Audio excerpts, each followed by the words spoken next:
there's been some wild swings, Warren. I mean, in Yeah, in a 2 to 3 year period, we went from a normal market to a severe undersupply to a severe oversupply, and now with potential tariffs, there could be what feels like an undersupply. So yeah, there's a lot of forces pulling strongly in both directions, which is going to make it difficult to predict. And then the second thing is this possible anti-dumping and anti-circumvention tariffs on Southeast Asia. So currently, those tariffs are on China, and they're saying, well, you're just moving production from China to Cambodia, Vietnam, Malaysia, and Thailand, and so now we're going to put tariffs on those four countries as well. That seems fairly likely to go through at some point. Again, not guaranteed, but it does seem likely. And those tariffs could be, anywhere from 50% to possibly up to close to 200%. Very, very significant. welcome to In the Loop with Larry. This is our May 2024 edition, where we're going to be talking about the crazy fluctuations in solar panel pricing over the last few years to where we are now and what we see going in the market and possibly into the near future here. So welcome, Larry. Thanks, Warren. All right, so Larry, first let's talk about, coming out of COVID, going into COVID, there was a shortage of everything, including solar panels, and the pendulum swung in the complete opposite direction. And for a while there, up until now, there's been just an oversupply of solar panels. How's that impacted pricing? Yeah, so there's been some wild swings, Warren. I mean, in Yeah, in a 2 to 3 year period, we went from a normal market to a severe undersupply to a severe oversupply, and now with potential tariffs, there could be what feels like an undersupply. So yeah, there's a lot of forces pulling strongly in both directions, which is going to make it difficult to predict.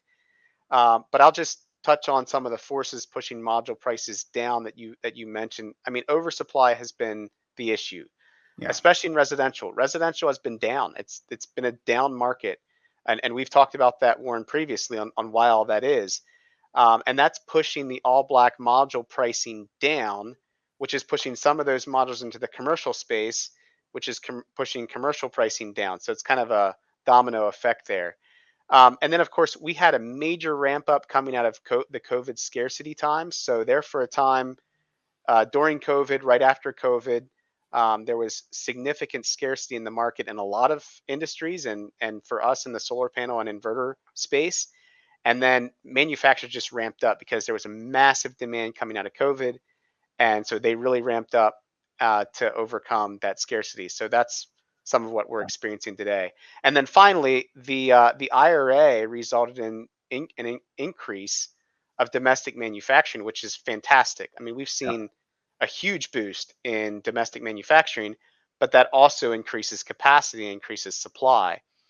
And then the last note, Warren, is one that I'm not sure is going to be a force pushing module pricing down or up, and that is the domestic content news that should be coming out hopefully anytime. That could actually lower pricing on non-domestic modules. So we could see modules that don't qualify for domestic content potentially go down in price. Don't know. That's one potential.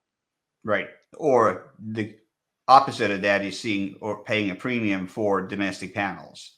Exactly. So that could push that pricing back up. So Yeah. those are some of the forces pushing pricing down. The trick right now is we don't just have forces pushing in one direction. We also have forces pushing pricing up. Yeah, let's talk Uh, about what's pushing module prices up. yeah. So and we've been seeing there's been article after article on this in the last couple of weeks. It's been a dizzying array of news. First of all, there's the possible elimination of the bifacial module tariff exemption. Now this one has been all over the place.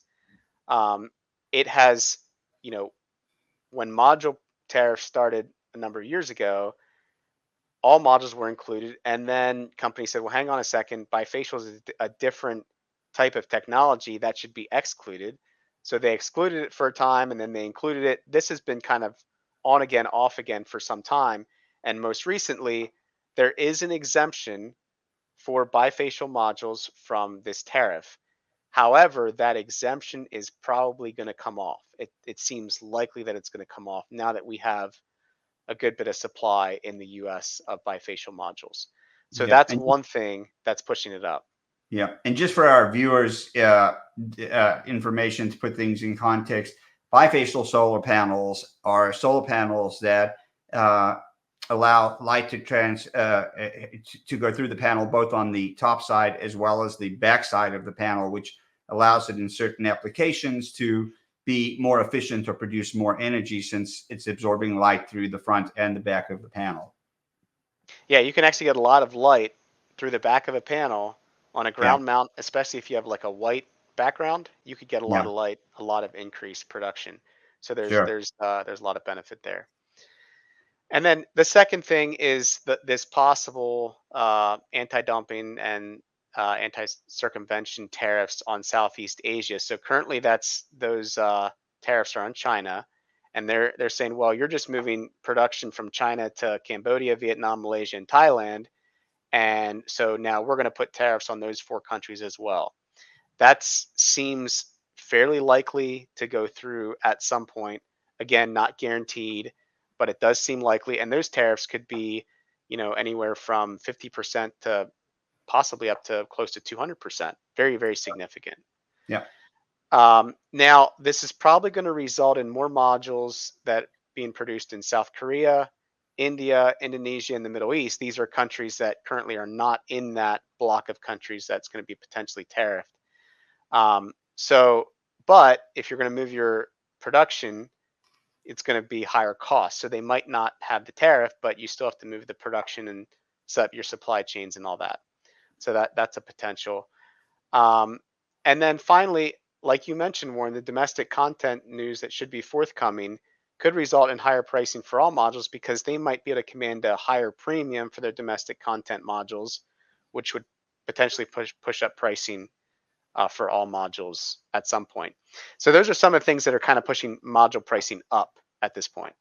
And not to mention, Larry, as we talked about in a previous video, the tariffs that the Biden administration signed into effect yesterday on May 14th, additional tariffs on solar modules and batteries or storage coming out of China as well. Yep. So that's only gonna push module pricing up. Now we Yep. don't have a lot of modules coming out of China currently, but if the ones that are coming out go up, then everything else, is going to Right. tend to go up. So Exactly. that certainly isn't going to help. All right. So Larry, if you were to look at your crystal ball, if you were a betting man, where's pricing going this year? Anywhere, Warren, between 30 and 50 cents, I think is the right answer. Now, unfortunately, that's a huge range. Yeah. I think, Warren, if I had to call it, I think I'd land somewhere in the middle. I think I would say by the end of 2024, we're going to be looking at 40 cents per watt. And just to give our viewers an idea of what that means, currently, before all these updates, pricing was anywhere from like the upper 20s to the mid 30s. So maybe between 25 and 35, 27 and 35, somewhere in that range. So basically, what this means is an increase of 5, 10, even 15 cents per watt by the end of this year. That But would be my guess. Go ahead, Warren. correct me if I'm wrong here, Larry, but we've seen it during the height of the scarcity time during COVID, where modules were hard to come across, pricing in the mid 60s, high 60s range. We were certainly in the upper 50s and into the 60s for Yeah. sure. Yeah. So it's been whiplash, Warren. We went from Yep. reasonable pricing probably in the upper 30s before COVID, all the way up to 60 and above, during and right after COVID, all the Yep. way back down into the upper 20s, mid to upper 20s, and now we expect them to go back up to around 40. So it's huge swings. It's a big part of the cost of the project, and so Yeah. it's really important. Um, but I don't expect them to rocket all the way back up to where they were during the scarcity days. Okay. That's good to know. I hope you're correct. I hope so. Yep. Yep. I'm optimistic. Yeah. Very good. Well, that's very insightful, Larry. Thank you so much for your time today. Yep. Thank you, Warren.